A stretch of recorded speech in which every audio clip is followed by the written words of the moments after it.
Hi, എല്ലാവർക്കും beat forest ഓഫീസറുടെ English ക്ലാസ്സിലേക്ക് സ്വാഗതം. നമ്മളിന്ന് ഇംഗ്ലീഷുമായി ബന്ധപ്പെട്ട ബീറ്റ് ഫോറസ്റ്റ് ഓഫീസർ എക്സാമിന് ചോദിക്കാൻ സാധ്യതയുള്ള കുറേ ചോദ്യങ്ങളാണ് ഡിസ്കസ് ചെയ്യുന്നത്. നമ്മൾ ഒന്നാമത്തെ ക്വസ്റ്റ്യൻ എന്ന് പറയുന്നത് find out the correct sentence from the following എന്നുള്ളതാണ്. പൊതുവേ ഇംഗ്ലീഷിനകത്ത് നമുക്ക് പ്രശ്നമുണ്ടാക്കുന്ന ചോദ്യങ്ങളിലൊന്നാണ് 4 സെൻറ്റൻസുകൾ തരികയും അതിൽ കൃത്യമായ സെൻറ്റൻസ് ഏതാണ് എന്ന് ചോദിക്കുകയും ചെയ്യുന്നത്. അതുകൊണ്ട് ഇവിടെ വന്നിരിക്കുന്ന 4 സെൻറ്റൻസുകൾ: she had rather not accepted the offer. രണ്ടാമത്തേത് she had rather not accept the offer. മൂന്നാമത്തേത് she had rather not accepting the offer. നാലാമത്തേത് she had rather not accept the offer. അപ്പോൾ ഇവിടെ ഈ 4 സെൻറ്റൻസുകളിലും പൊതുവായി നമ്മൾക്ക് കണ്ടെത്താൻ സാധിക്കുന്ന ഒന്ന് ഹാഡ് റാദർ എന്നുള്ളതാണ്. അപ്പോൾ എന്താണ് ഈ ഹാഡ് റാദർ വന്നാൽ നമ്മൾ ശ്രദ്ധിക്കേണ്ട കേസ്? നമുക്ക് നോക്കാം. രണ്ട് നോക്കിക്കോളാം. Had better not. ഏതൊക്കെയാണ്? Had better not. അതേപോലെ തന്നെ ഹാഡ് റാദർ നോട്ട്. ഈ 4 കാര്യങ്ങളും ശ്രദ്ധിക്കുക.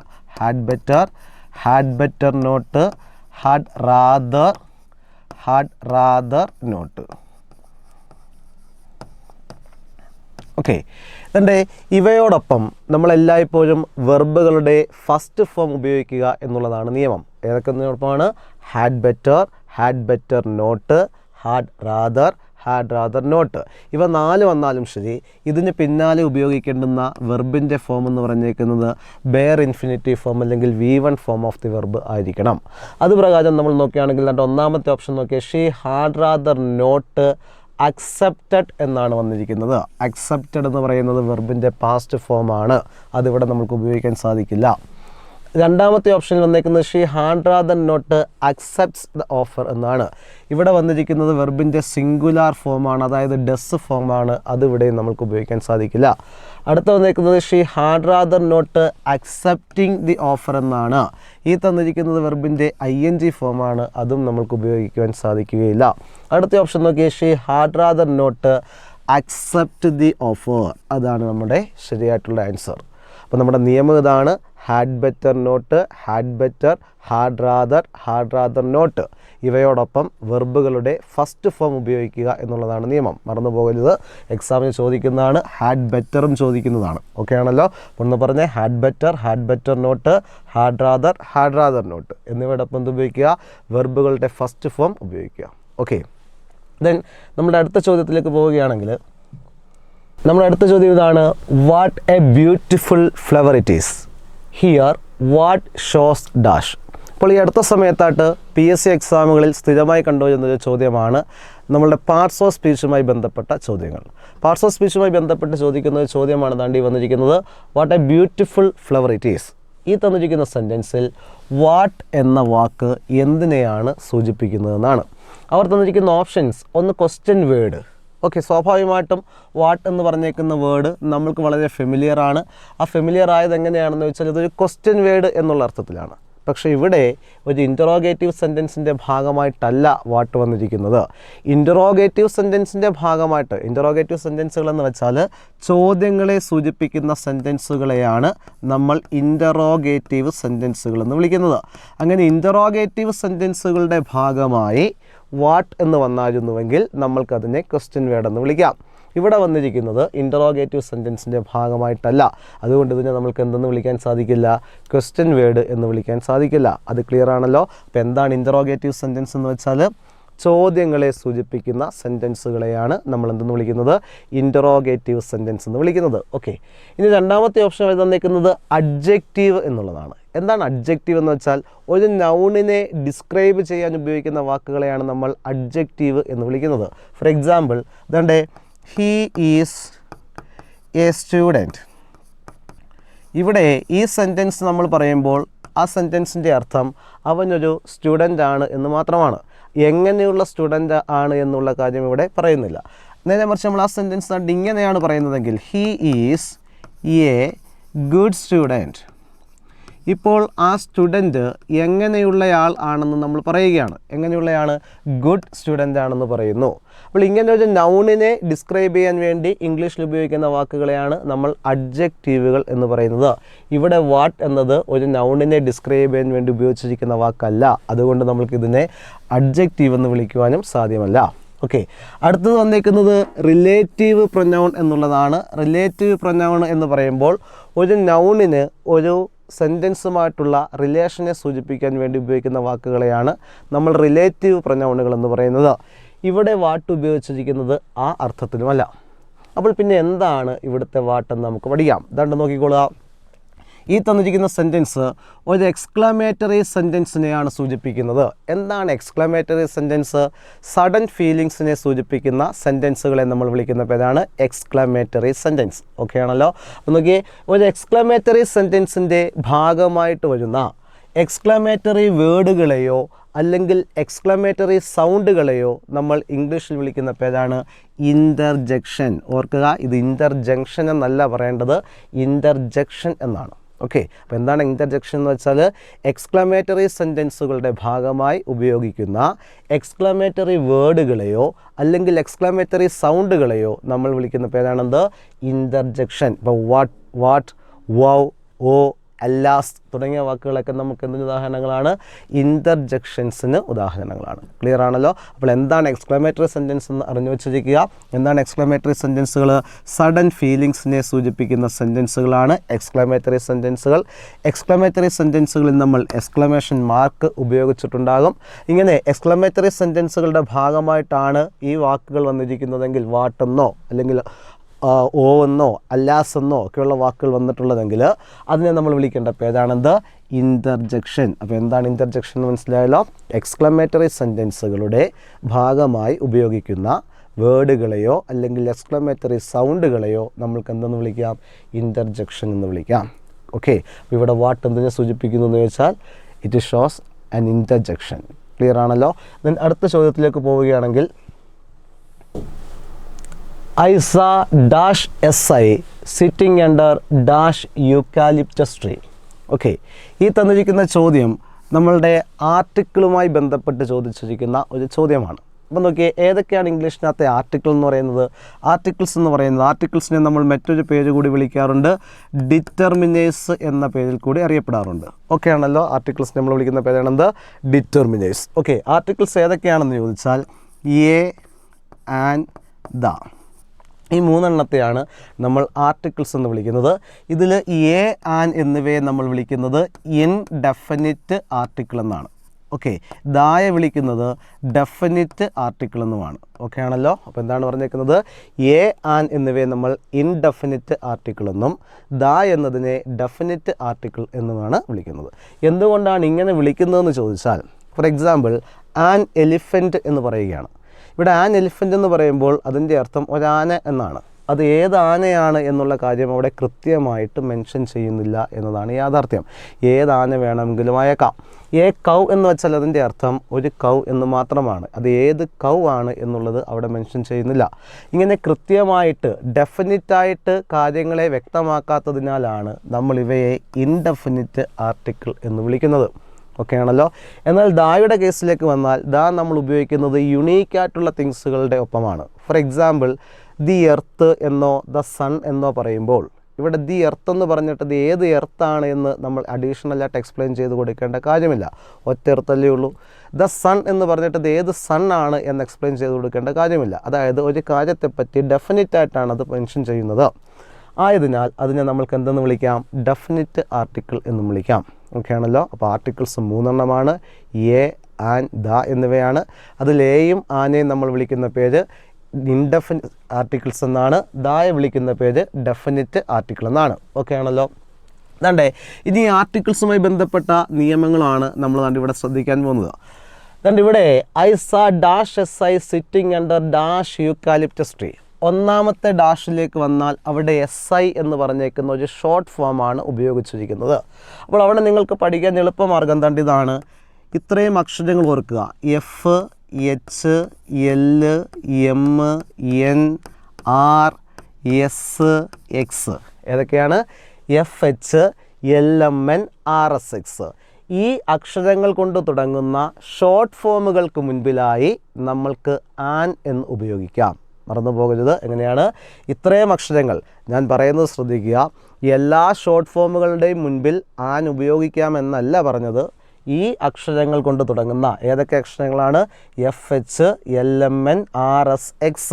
ഈ അക്ഷരങ്ങൾ കൊണ്ട് തുടങ്ങുന്ന ഷോർട്ട് ഫോമുകൾക്ക് മുൻപിൽ നമ്മൾക്ക് ആൻ എന്ന് ഉപയോഗിക്കാം. ഫോർ എക്സാമ്പിൾ -FIR എന്ന് പറയുകയാണ്. ഇവിടെ FIR എന്ന ഷോർട്ട് ഫോം തുടങ്ങുന്നത് F എന്ന അക്ഷരം കൊണ്ടാണല്ലോ. അതിനു മുമ്പിൽ നമ്മൾക്ക് ആൻ എന്ന് ചേർക്കാം. An FIR.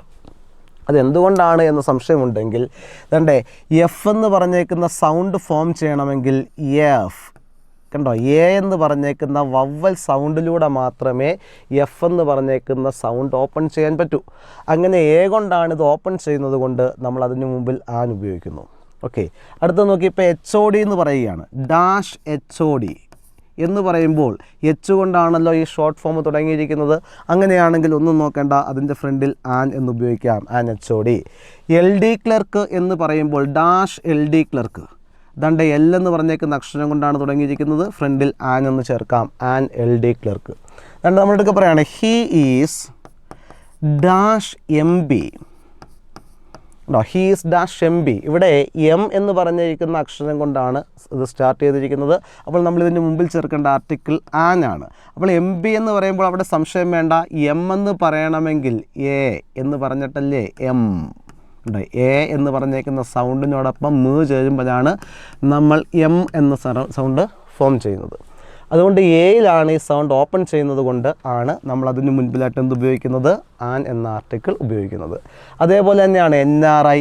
കണ്ടോ, NRI.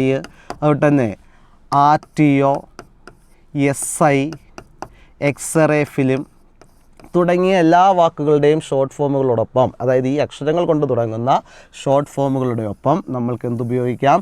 ആൻ എന്നുപയോഗിക്കാം. അപ്പോൾ അതുകൊണ്ട് ഇവിടുത്തെ ഒന്നാമത്തെ ഡാഷിൻ്റെ സ്ഥാനത്ത് നമ്മൾക്ക് എന്തുപയോഗിക്കാം? ആൻ. ഐസ ആൻഡ് SI. ഓക്കെ ആണല്ലോ. അപ്പോൾ ഒന്ന് പറഞ്ഞ ഏതൊക്കെ അക്ഷരങ്ങളാണ്?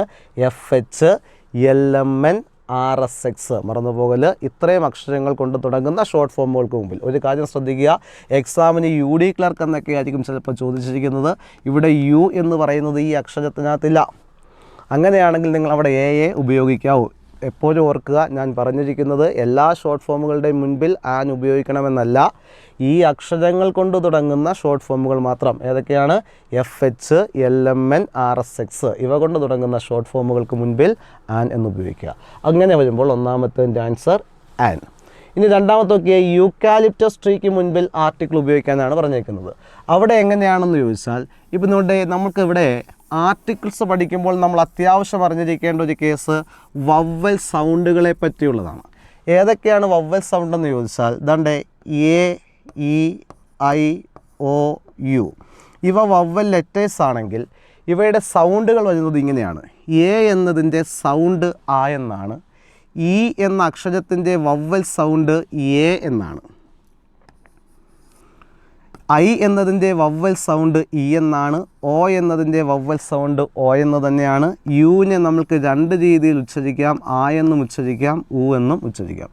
ഇതാണ് വവ്വൽ സൗണ്ടുകൾ എന്ന് പറയുന്നത്. ഈ വവ്വൽ സൗണ്ടുകൾക്കനുസരിച്ചിട്ടാണ് നമ്മൾ ആർട്ടിക്കിൾസിന് ഉപയോഗിക്കേണ്ടത്. വവ്വൽ ലെറ്റേഴ്സിനനുസരിച്ചിട്ടല്ല. അതെപ്പോഴും ഓർമ്മയിൽ വയ്ക്കുക.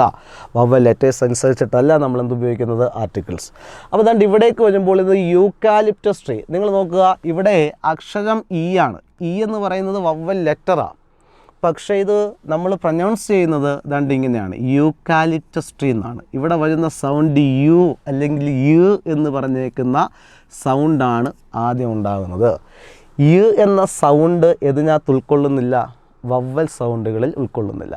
ആയതുകൊണ്ട് നമ്മളിവിടെ ഉപയോഗിക്കേണ്ടത് എ എന്നതാണ്. Okay, A eucalyptus tree. അങ്ങനെ ചോദിക്കുന്ന കുറേ വേർഡുകളുണ്ട്. ഇപ്പോൾ യൂറോപ്യൻ, കണ്ടോ, യൂറോപ്യൻ എന്ന് ചേർക്കുമ്പോഴും നമ്മൾ എ യൂറോപ്യൻ എന്നാണ് ഉപയോഗിക്കേണ്ടത്.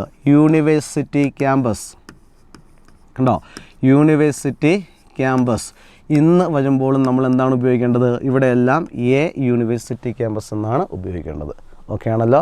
പാർട്ടികളുമായി ബന്ധപ്പെട്ട രണ്ട് നിയമങ്ങളാണ് നമ്മളിപ്പോൾ ഡിസ്കസ് ചെയ്തത്. ഒന്നാമത്തെ നിയമം ഇതാണ്, FH, LMN, RSX തുടങ്ങിയ അക്ഷരങ്ങൾ കൊണ്ട് തുടങ്ങുന്ന ഷോർട്ട് ഫോമുകൾക്ക് മുൻപിൽ നമ്മൾക്ക് ആൻ എന്ന ആർട്ടിക്കിൾ ഉപയോഗിക്കാം. രണ്ടാമതായിട്ട് ചില വാക്കുകളുടെ സ്പെല്ലിംഗ് വവ്വൽ ലെറ്റർ കൊണ്ട് തുടങ്ങുകയും എന്നാൽ അവയ്ക്ക് വവ്വൽ സൗണ്ട് അല്ലാതെ ഇരിക്കുകയും ചെയ്യും. അങ്ങനെയാണെങ്കിൽ അവയുടെ മുൻപിലായിട്ട് നമ്മൾക്ക് എന്തുപയോഗിക്കാം? എ എന്ന ആർട്ടിക്കിൾ ഉപയോഗിക്കാം. അതുകൊണ്ട് ഈ വാക്കുകൾ ഓർത്തിരിക്കുക. യൂക്കാലിപ്റ്റസ്, യൂറോപ്യൻ, യൂണിവേഴ്സിറ്റി ക്യാമ്പസ് തുടങ്ങിയിട്ടുള്ള വാക്കുകൾ ഓർത്ത് വെച്ചിരിക്കുക. ഓക്കെ ആണല്ലോ. ദെൻ അടുത്ത ചോദ്യത്തിലേക്ക് പോയാൽ find out the correct sentence എന്നുള്ളതാണ് അടുത്ത ചോദ്യം. നമ്മൾ ഇതേപോലെ ഒരു സെൻറ്റൻസ് മുമ്പേ ചെയ്തതാണ്, പക്ഷേ ഇത് വന്നിരിക്കുന്നത് മറ്റൊരു പാറ്റേണിലുള്ള സെൻറ്റൻസ് ആണ്. അതാണ് നോക്കിയേ, she sang yesterday at star singer beautifully എന്നുള്ളതാണ്. ഇവിടെ നമ്മൾക്ക് വന്നിരിക്കുന്ന ചോദ്യം ആഡ്വർബുകളുടെ യൂസേജുമായി ബന്ധപ്പെട്ടതാണ്. ഈ വാചകത്തിൽ ഒന്നിലേറെ ആഡ്വർബുകൾ ഉപയോഗിച്ചിട്ടുണ്ട്. അപ്പോൾ ഒന്നിലേറെ ആഡ്വർബുകളെ നമ്മൾ ഒരേ വാചകത്തിൽ ഉപയോഗിക്കുമ്പോൾ അതിനൊരു ക്രമമുണ്ട്. ആ ക്രമമെന്ന് പറയുന്നത് ദണ്ട് ഇങ്ങനെയാണ്, MPT എന്ന് പറയും. എങ്ങനെയാണ് പറയേണ്ടത്? MPT. എന്താണ് MPT എന്ന് ചോദിച്ചാൽ, ദണ്ട് M എന്ന് വെച്ചാൽ മാനർ എന്നാണ്. എന്താണ് M? മാനറിനെ സൂചിപ്പിക്കുന്നു. P എന്ന് വെച്ചാൽ പ്ലേസിനെയാണ് സൂചിപ്പിക്കുന്നത്. T എന്നാൽ ടൈമിനെ സൂചിപ്പിക്കുന്നു. ഓക്കെ ആണല്ലോ. അപ്പം adverbs of manner, adverbs of place, adverbs of time, ഈ ഓർഡറിലായിരിക്കണം നമ്മൾ ഉപയോഗിക്കേണ്ടത്. അപ്പോൾ എന്തൊക്കെയാണ് ഈ മൂന്ന് കാര്യങ്ങളെന്ന് നമുക്കൊന്ന് നോക്കാം. ആഡ്വേർബ്സ് ഓഫ് മാനർ എന്ന് വെച്ചാൽ ഒരു പ്രവൃത്തി എങ്ങനെയാണ് ചെയ്തത് എന്ന് പറയുന്നതാണ്. ഫോർ എക്സാമ്പിൾ, അത് വേഗത്തിൽ ചെയ്തു, അല്ലെങ്കിൽ അത് പതുക്കെ ചെയ്തു, അത് നന്നായി ചെയ്തു, അത് മോശമായി ചെയ്തു എന്നൊക്കെ പറയില്ലേ, അതിനെയാണ് ആഡ്വേർബ്സ് ഓഫ് മാനർ എന്നതുകൊണ്ട് നമ്മൾ ഉദ്ദേശിക്കുന്നത്. അടുത്തത് പ്ലേസ്. എന്താണ് ആഡ്വേർബ്സ് ഓഫ് പ്ലേസ് എന്ന് ചോദിച്ചാൽ ആ പ്രവൃത്തി എവിടെ വെച്ചാണ് ചെയ്തത്. ഫോർ എക്സാമ്പിൾ, അത് ഐഡിയ സ്റ്റാർ സിംഗറിൽ പാടി എന്ന് പറയുമ്പോൾ അവിടുത്തെ പ്ലേസ് ഐഡിയ സ്റ്റാർ സിംഗറാണ്. അല്ലെങ്കിൽ സ്ട്രീറ്റിൽ വെച്ച് പാടി എന്ന് പറയുമ്പോൾ അവിടുത്തെ പ്ലേസ് സ്ട്രീറ്റാണ്. റൂമിൽ വെച്ച് പാടി എന്നാണ് പറയുന്നതെങ്കിൽ അവിടുത്തെ പ്ലേസ് റൂം എന്നതാണ്. ഓക്കെ, അതാണ് ആഡ്വേർബ്സ് ഓഫ് പ്ലേസ് എന്ന് പറയുന്നത്. അടുത്തതാണ് ടൈം. ഒരു പ്രവൃത്തി എപ്പോൾ ചെയ്തു എന്നുള്ളതാണ് ടൈമിനെ സൂചിപ്പിക്കുന്നത്. ഫോർ എക്സാമ്പിൾ, ജനുവരിയിൽ പാടി എന്നാണ് പറയുന്നതെങ്കിൽ അവിടുത്തെ ടൈം ജാനുവരി എന്നെ സൂചിപ്പിക്കുന്നു. അല്ലെങ്കിൽ സമ്മറിൽ പാടി എന്ന് പറയുമ്പോൾ ടൈം സമ്മറിനെ സൂചിപ്പിക്കുന്നു. അല്ലെങ്കിൽ 8 മണിക്ക് പാടി എന്ന് പറയുമ്പോൾ ടൈം 8 മണി എന്നതിനെയാണ് സൂചിപ്പിക്കുന്നത്. അപ്പോൾ ഒരു പ്രവൃത്തി എപ്പോൾ ചെയ്തു എന്നതിനെ സൂചിപ്പിക്കുന്നതാണ് ടൈം. അപ്പോൾ ഓർക്കുക, ആഡ്വർബുകളെ ഒരേ വാചകത്തിൽ ഉപയോഗിക്കേണ്ടതായി വന്നാൽ അതിൻ്റെ ക്രമമെന്ന് പറയുന്നത് ദാണ്ട് ഇങ്ങനെയായിരിക്കണം. എങ്ങനെയാണ്? Manner, place, time. നമുക്ക് ഈ സെൻറ്റൻസിലേക്ക് നോക്കാം. She sang yesterday at star singer beautifully. ഇവിടെ വന്നിരിക്കുന്ന 3 ആഡ്വർബുകൾ ദാണ്ട് ഇവ ഇത്രയുമാണ്. ഒന്നാമത്തേത് യെസ്റ്റർഡേ, രണ്ടാമത്തേത് അറ്റ് സ്റ്റാർ സിംഗർ, മൂന്നാമത്തേത് ബ്യൂട്ടിഫുള്ളി. ഇവിടെ യെസ്റ്റർഡേ എന്ന് വെച്ചാൽ നമുക്കറിയാം ടൈമിനെയാണ് സൂചിപ്പിക്കുന്നത്. അടുത്ത അറ്റ് സ്റ്റാർ സിംഗർ എന്തിനെ സൂചിപ്പിക്കുന്നു? പ്ലേസിനെ സൂചിപ്പിക്കുന്നു. ബ്യൂട്ടിഫുള്ളി എന്ന് വെച്ചാൽ അത് മാനറിനെ സൂചിപ്പിക്കുന്നു. നിങ്ങൾ നോക്കിയേ, നമ്മൾക്ക് വേണ്ടുന്ന ഓർഡർ MPT എന്നാണ്, മാനർ, പ്ലേസ്, ടൈം. ഇവിടെ അങ്ങനെയല്ല വന്നിരിക്കുന്നത്. ഇവിടെ ടൈം, പ്ലേസ്, മാനർ. അപ്പോൾ ഇതൊരു ഡിസോർഡർ ആയിട്ടുള്ള സിസ്റ്റമാണ്. അടുത്ത് നോക്കാം, she San at star singer. At star singer എന്ന് പറഞ്ഞേക്കുന്നത് പ്ലേസിനെയാണ് സൂചിപ്പിക്കുന്നതെങ്കിൽ യെസ്റ്റർഡേ എന്ന് പറയുന്നത് ടൈമിനെ സൂചിപ്പിക്കുന്നു. ബ്യൂട്ടിഫുള്ളി എന്ന് പറയുന്നത് മാനറിനെ സൂചിപ്പിക്കുന്നു. ഇവിടെ PTM എന്ന് പറഞ്ഞേക്കുന്ന ഓർഡറാണ് വന്നിരിക്കുന്നത്. നമ്മൾക്ക് വേണ്ടുന്ന ഓർഡർ എന്താണ്? MPT എന്ന് പറയുന്നതാണ്. അപ്പോൾ ഈ സെൻറ്റൻസും തെറ്റാണ്. അടുത്തതിലേക്ക് വന്നാൽ, she sang beautifully at star singer yesterday. Beautifully മാനറിനെയാണ് സൂചിപ്പിക്കുന്നത്. അറ്റ് സ്റ്റാർ സിംഗർ പ്ലേസിനെ സൂചിപ്പിക്കുന്നു. യെസ്റ്റർഡേ ടൈമിനെ സൂചിപ്പിക്കുന്നു. നമുക്ക് വേണ്ടുന്ന ഓർഡർ എന്താണ്? MPT. അതാണ്ട് മാനർ, പ്ലേസ്, ടൈം. കൃത്യമായിട്ട് വന്നിരിക്കുന്നത് ഓപ്ഷൻ C ആണ്. ഇനി Dക്കകത്ത് എന്താണ് തെറ്റ് നോക്കാം. ഇവിടെ ബ്യൂട്ടിഫുൾ വന്നിട്ടുണ്ട്, മാനർ കൃത്യമാണ്. യെസ്റ്റർഡേ ആണ് രണ്ടാമത് വന്നിരിക്കുന്നത്, ടൈമാണ് വന്നിരിക്കുന്നത്. നമുക്ക് രണ്ടാമത് വേണ്ടത് എന്താണ്? പ്ലേസ് ആണ് വേണ്ടത്. അപ്പോൾ ഇവിടെയും ഈ ഓർഡറും തെറ്റാണ്. അപ്പോൾ നമ്മുടെ കൃത്യമായ ആൻസർ എന്ന് പറഞ്ഞേക്കുന്നത് ഓപ്ഷൻ C ആണ്. She sang beautifully at star singer yesterday.